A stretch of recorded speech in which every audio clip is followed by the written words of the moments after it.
Everyone that follows the story can get bored of it, just as everyone can get excited about it. To keep your story interesting as a whole requires the usual good characters, rich world, and or consistent sequential plotting. The best thing, however, in an event-by-event basis is a good plot twist. Plot twists are used to change how the audience thinks about a story by subverting expectations. Their main purpose is to make the audience spike their interest in the story, usually changing said story's direction. The absolute best plot twists stick with the crowd for years. The moment the readers understand the plot twist forces them to re-examine everything they know about things that happened prior. One of Tite Kubo's strengths is writing a good twist. In this video I'll be covering the two events that happened in the final arc, where the second one was largely misunderstood by the fanbase, and I'm gonna try to explain what Kubo was gunning for. The Aizen twist at the end of the Soul Society arc is considered by nearly everyone to be great and has been talked about way too much for me to say anything new about it, so I won't be covering that one. The first event I'm going to cover is near the end of the climactic battle of the Emperor of Quincy's Yuha Bak and the Captain Commander Yamamoto Genryusai. The setup goes like this. The Quincy's have invaded Soul Society in a surprise attack and everything is in chaos. The situation isn't looking good for the Shinigami, losing consecutive fights with not much effort from the Quincy side. The Quincy domination serves as build-up for the threat that they are, and for Kenpachi's triple kill to look all the more surprising. Zaraki's stand, however, is shortly rendered useless by the hand of Yuha, and knowing Kenpachi and his fighting power makes this act all the more shocking and makes the situation feel hopeless, while building up Yuha as a seemingly undefeatable foe. That's where Yamamoto, the bearded badass, comes into play. Just knowing that the head of the Quincy's and the head of the Shinigami are about to duke it out is exciting enough, but knowing the threat that is Yuha and Yamamoto's anger sets off unprecedented amounts of hype. Then Yuha, despite his best efforts, proceeds to get wrecked by Yamamoto's Bankai, finally giving the Shinigami the upper hand they so desperately needed. But then suddenly, as the Emperor was falling, he says, "I wasn't strong enough. Please forgive me, Lord Yuha."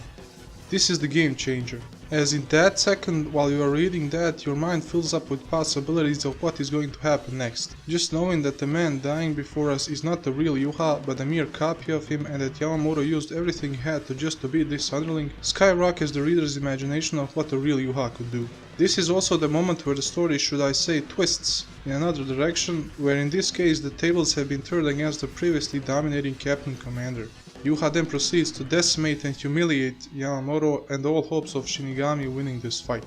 This is the consequence of the plot twist, where the situation went from good to bad and then to even worse, while showcasing Yuha's ruthlessness as a villain. Another reason why this twist works is that it didn't require foreshadowing, since it goes with the novelty of the threat and the innate unpredictability of war. The second twist is even more surprising and engaging than the first one. What makes this one special is that it makes the reader connect with the character by making the reader feel like the character. To explain what I mean, here's an example. In this panel you can see that Ulquiorra just sort of showed up with no previous sign of him changing his position, because that is how it looks like to Ichigo at the moment, showing us and Ichigo that his speed is terrifyingly unperceivable. These kinds of events are not easy to pull off on a bigger scale. That is where Kubo succeeded in his Ichigo vs Yuha final fight.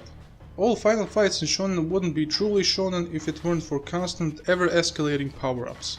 This fight is no exception.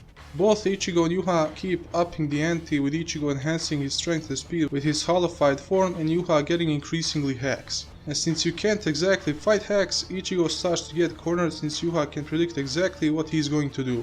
All that is left for Ichigo is to go Bankai, the ultimate power-up. He strikes the pose, shouts Bankai, a giant explosion appears and a new Bankai debuts. Except it doesn't. The image is not edited.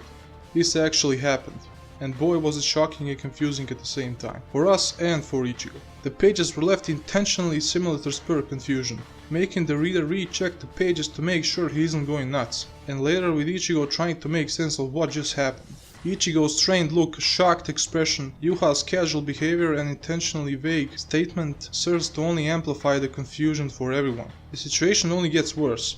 Ichigo's horn gets broken, Orihime's powers are useless, the situation is hopeless.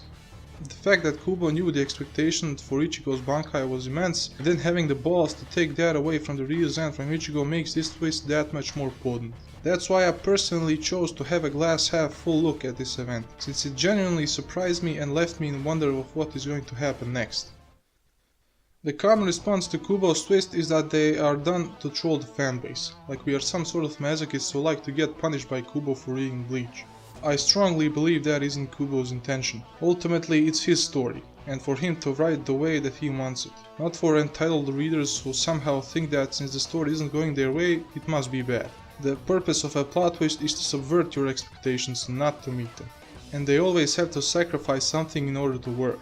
We can always disagree, of course. I'm just asking to always try to look at the situation from both sides.